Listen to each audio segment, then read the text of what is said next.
Bonsoir et merci de votre patience. Je sais que vous êtes déjà loin dans le processus. Voilà, je me lance tout de suite. Donc ce soir, je vais bien parler du biomimétisme, mais un biomimétisme particulier, celui qui a été développé par la naturaliste Janine Benyus et que j'ai découvert personnellement en 2003, à un moment où je commençais à désespérer sur les changements climatiques et où je cherchais des outils un petit peu radicaux en durabilité. Quand j'ai découvert ça, ça a été une vraie révélation. 10 ans après, c'est toujours un véritable trésor que je voudrais bien partager avec vous ce soir. Alors pour ça, je voudrais commencer d'abord avec une question assez simple et surtout l'histoire qui lui est associée. Et cette question, c'est donc, quel serait le plus long vol sans ravitaillement autour de la Terre? Alors on pense d'abord à un avion, mais je vous dis tout de suite, ce n'est pas un avion. Ce n'est même pas non plus Solar Impulse, qui est un avion qui triche parce qu'il se ravitaille en vol. Il s'agit toujours actuellement d'un oiseau. Un oiseau qui est un petit échassier et qui effectue une migration ininterrompue de 10 jours sur 15 000 km, comme vous voyez, entre l'Alaska et la Nouvelle-Zélande. Alors, là où l'histoire devient assez incroyable, c'est qu'au départ, comme tous les oiseaux migrateurs, la barge rousse, c'est son nom, emploie des réserves de graisse. Mais en fait, au bout de 7 jours, ces réserves de graisse sont épuisées, et c'est là que l'histoire devient vraiment belle. Elle va alors passer sur brûler plutôt que ses graisses les protéines des muscles de ses ailes. En quelque sorte, elle va commencer à consommer l'excès de son moteur. Son moteur est maintenant trop puissant par rapport à son poids pour servir de carburant au reste de ses moteurs. C'est évidemment une performance que nous sommes loin de pouvoir atteindre actuellement, et c'est aussi toute la beauté de la chimie du vivant. Mais pas seulement la beauté de la chimie du vivant, de l'oiseau lui-même. Voilà, je vous présente la barge rousse en plumage nuptial sur sa toundra natale quand elle rentre de migration au printemps. Alors j'en viens maintenant à la définition du biomimétisme, puisque vous avez bien compris que c'était un biomimétisme orienté vers la durabilité. Ça représente en fait véritablement un appel aux anciens, ces anciens étant toutes les espèces qui nous entourent et qui pour la plupart sont sur Terre depuis bien plus longtemps que nous. Et ça nous permet en fait de regarder l'évolution d'une autre façon et de la regarder aussi comme une espèce de travail continu, de recherche continue, de recherche et de développement vers la durabilité. Et là, encore une fois, il est assez clair que nous ne sommes pas l'espèce la plus douée, surtout par les temps qui courent. Alors, pour rentrer progressivement dans le biomimétisme, je voudrais commencer par une seconde histoire, en fait, pour vraiment montrer le potentiel à large échelle. Et pour ça, je vais utiliser un cahier des charges imaginaire proposé à un architecte et qui va devenir de plus en plus compliqué. Donc, imaginons qu'on vous demande de construire un bâtiment de 60 mètres de hauteur avec une surface circulaire ronde de 2 mètres de diamètre, puis avec, sur les 20 mètres supérieurs, une surface flexible de panneaux solaires, en fait, qui sont en même temps responsables de la régulation de l'humidité, qui sont verts, qui sont biodégradables et qui ont une surface en tout de 15 hectares. Là, vous voyez que ça commence à se compliquer. Par ailleurs, on vous demande d'employer des fondations seulement de 3 mètres de profondeur. Et puis là où ça commence vraiment à se compliquer, le matériau de construction doit être gratuit, prélevé sur place, de façon invisible et silencieuse. Imaginez nos chantiers silencieux, et repensez à Luxkeuten. Des bâtiments qui soient capables de s'auto-assembler, voire même de s'auto-réparer en quelques mois, qui peuvent se reproduire eux-mêmes, qui sont accueillants pour les organismes vivants, tous, pas seulement nous, et dont en plus le plan se trouve dans une boîte minuscule qu'il vous suffit de jeter en terre pour que la construction commence. On est évidemment très très loin du compte, mais vous les avez reconnus, bien entendu. Ils sont là depuis des millions d'années. Ce sont les arbres. Donc ça nous donne une idée du chemin qui reste à parcourir. Alors je vais maintenant commencer par un premier exemple réel de biomimétisme, et qui est ici un exemple de biomimétisme de forme. La forme, c'est le niveau à la fois le plus facile et le plus superficiel du biomimétisme. L'exemple ici, c'est ce train à grande vitesse japonais qui avait des problèmes chaque fois qu'il rentrait dans les tunnels. L'air était brutalement comprimé et il y avait une augmentation du niveau des vibrations et une augmentation également de la consommation énergétique. Et c'est alors que l'ingénieur à qui on a demandé de travailler là-dessus a eu vraiment le raisonnement biomimétique par excellence. Il s'est dit, mais qui dans la nature a le même problème que mon train et comment l'a-t-il résolu? Et immédiatement, il était ornithologue, il a pensé aux oiseaux plongeurs, et en particulier au martin pêcheur, qui lui a inspiré cette forme, permettant maintenant à ce train, quand il rentre dans les tunnels, d'économiser à peu près 15% de l'énergie avant ce design. Alors ensuite, on peut passer au deuxième niveau du biomimétisme, et c'est là que ça devient vraiment radical, et c'est le biomimétisme qui s'inspire des matériaux du vivant. Et l'exemple que je vais prendre pour cela, pour l'illustrer, ce sont les panneaux solaires photovoltaïques, qu'on attend bien sûr. Les panneaux solaires photovoltaïques actuels, commercialisés, comme vous savez sans doute, c'est surtout de la silice et un certain nombre de métaux rares, en petite quantité par définition, le tout travaillé à très haute température. De qui pourrait-on s'inspirer pour faire mieux? Eh bien, la réponse est assez évidente, et c'est bizarre qu'elle ait échappé au processus d'innovation, ce sont les plantes. En fait, toutes les feuilles des arbres, la photosynthèse, c'est exactement le même processus de transformation des photons en électrons, de la lumière en électricité, sauf que ça se fait avec une toute autre chimie, qui est la chimie du carbone, la chimie du vivant, une chimie qui travaille à température ambiante et qui n'a pas recours à des toxiques persistants. J'insiste sur persistants. Il y a maintenant une discipline qui est en train de naître, qu'on appelle la biophotovoltaïque, et qui est travaillée dans des labos dans le monde entier, et qui nous proposera à terme des panneaux solaires demandant beaucoup moins d'énergie pour être construits, pratiquement pas de matériaux rares, et avec un recyclage beaucoup plus facile. Pensez-y, la prochaine fois que vous marchez dans une forêt, vous êtes en train de piétiner une usine de recyclage de panneaux solaires. Le troisième niveau du biomimétisme peut, lui, inspirer le management et les organisations. C'est celui qui est inspiré cette fois par les écosystèmes, à savoir par la manière dont les espèces s'organisent entre elles pour nous donner ces fameuses économies circulaires dont Ella vous a parlé, si efficaces en termes de matériaux et d'énergie. De l'observation de ces écosystèmes, on tire ce que nous appelons dans notre jargon la liste des principes du vivant. Et celui sur lequel je vais insister ce soir, c'est celui qui illustre la force, enfin qui insiste sur la force de la coopération et qui va pouvoir un petit peu nous délivrer de cette culture dominante que nous avons du recours à la compétition. Et en particulier, on assiste à un véritable retournement de la loi de la jungle, qui avant était surtout basée sur la compétition et la prédation. Et maintenant, de plus en plus, les biologistes se rendent compte que toutes les grandes innovations du vivant reposent en fait sur des coopérations.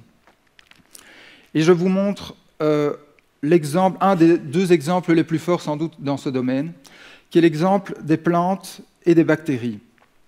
Alors, dans vos cours de biologie, si vous vous en souvenez, on vous a appris que c'était les plantes qui faisaient la photosynthèse dont j'ai déjà parlé. En fait, ce ne sont pas les plantes, ce sont des bactéries. Plus précisément, ce sont des algues bleues, un groupe de bactéries bien particulier, qui a établi on va dire une convention avec les plantes il y a littéralement des milliards d'années, pour en fait rentrer dans les cellules des plantes et effectuer bien à l'abri dans les plantes la photosynthèse dont pouvaient aussi se nourrir les plantes.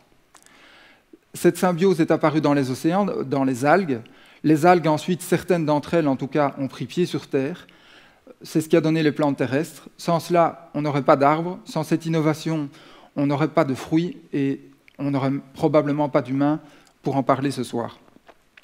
Donc, la prochaine fois que vous voulez faire de l'innovation, pensez à aller vous inspirer des stratégies de coopération du vivant qui ont vraiment des tas de choses à nous apprendre pour pousser ça encore un pas plus loin.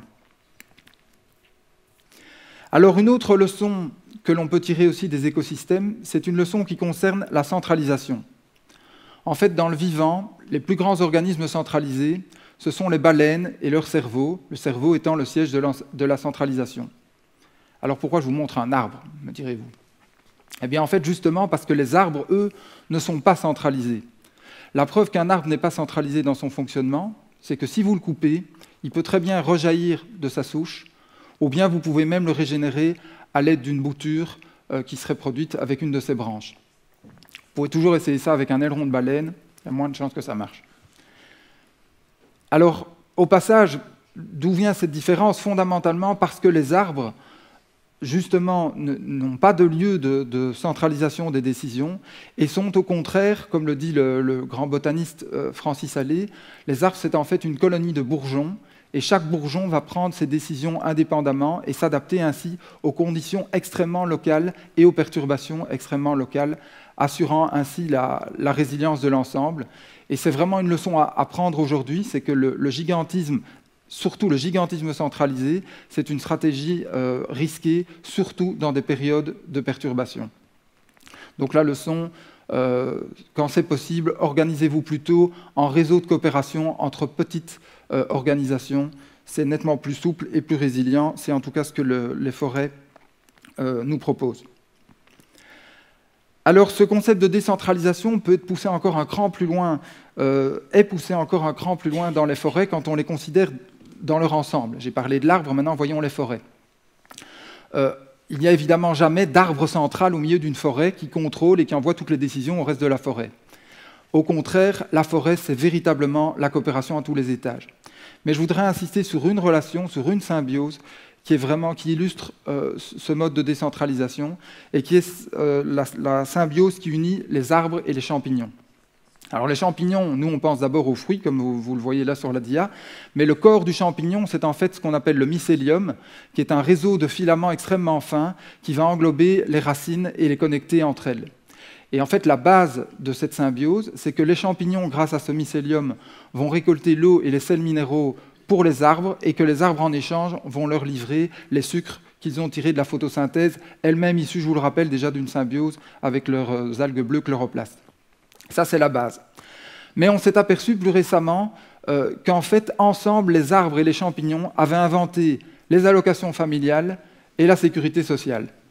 Alors les allocations familiales d'abord, parce qu'on sait maintenant qu'un même réseau de mycélium peut connecter des arbres de tailles différentes, des grands et des petits, les grands étant ceux qui sont le plus exposés à la lumière et donc qui fournissent en fait des surplus de sucre aux plus petits et qui vont permettre aux petits de grandir plus vite, en compétition les uns avec les autres, mais en coopération avec les plus grands. La sécurité sociale d'autre part, parce que le même réseau de champignons, encore une fois, peut unir des arbres d'espèces différentes et, suivant les conditions, transférera toujours les sucres de celui qui en a trop vers celui qui en a pas assez, au fur et à mesure que les conditions vont changer sur une année. Alors c'est de nouveau un changement de vision de la forêt qui nous permet vraiment de montrer à quel point, finalement, quand vous voulez veiller sur votre santé, vous avez intérêt à veiller sur la santé de tout le réseau auquel vous êtes connecté. Alors tous ces principes du vivant, j'ai insisté sur un, celui de la coopération, peuvent en fait être appliqués pratiquement dans tous les domaines, et plus on monte à un niveau macro, mieux c'est, y compris à la gestion des forêts elles-mêmes. Et l'histoire que je voudrais brièvement vous raconter ici concerne un arbre sur lequel nous avons travaillé, qui a un métabolisme un petit peu particulier et qui, en symbiose, encore une fois, avec des bactéries et des champignons, lui permet de sécréter des cailloux calcaires tels que vous les voyez pointés par la flèche rouge à droite. Alors ces cailloux calcaires, pourquoi ils sont produits? Sans doute pour corriger l'acidité des sols dans lesquels ces arbres poussent le plus souvent. Et en fait, ça va rendre du coup ces arbres des modèles parfaits pour des projets de reforestation, voire d'agroforesterie, qui est, comme son nom l'indique, un mélange d'agriculture et de foresterie. Et en effet, ces arbres vont non seulement corriger les sols, l'acidité des sols. Ils vont aussi fixer un tiers de plus de carbone sous forme de ce calcaire qui est beaucoup plus stable que les deux autres tiers que sont la litière et le bois. Et par ailleurs, comme tous les arbres, il va aussi permettre à la fois de restaurer le cycle de l'eau, de veiller sur la biodiversité, de réduire l'érosion des sols, et le tout permettant de relancer l'agriculture de façon low-tech, sans dépendance aux combustibles fossiles, comme dans le cas de notre agriculture. Alors avant de conclure, une dernière petite leçon du vivant, avec l'histoire de cet escargot antarctique qui a choisi de ne pas construire de coquille pour se protéger, mais à la place a conclu un pacte avec cette anémone de mer qui le protège et qui, elle, bénéficie d'un transport gratuit vers ses sources de nourriture. Et la leçon qu'il nous propose, c'est que quand vous voulez coopérer, ça comporte un risque de perdre, enfin, vous devez passer par le risque de perdre une partie de votre autonomie, Et pour pouvoir y arriver, il faut prendre le temps de construire cette relation de confiance. Vous vous doutez bien, cette histoire-là ne s'est pas faite en 3 jours. Et ça, c'est sans doute une leçon à méditer. Coopérer, on perd de son autonomie. Il faut construire de la confiance pour pouvoir être à l'aise dans cette coopération. Et enfin, je voudrais terminer avec une citation d'abord et un conseil ensuite. La citation est là pour illustrer la notion sans doute la plus importante que j'avais envie de vous transmettre ce soir, à savoir notre dépendance, notre interdépendance radicale avec toutes les autres espèces avec qui nous cohabitons sur Terre. Et pour cela, je vous propose cette phrase d'une botaniste qui nous explique « Chaque nuit, dans les villes, des millions de gens s'endorment dans la paix. C'est une chose merveilleuse de penser à tous ces sommeils, à cette confiance. Nous oublions les êtres nécessaires pour ces respirations.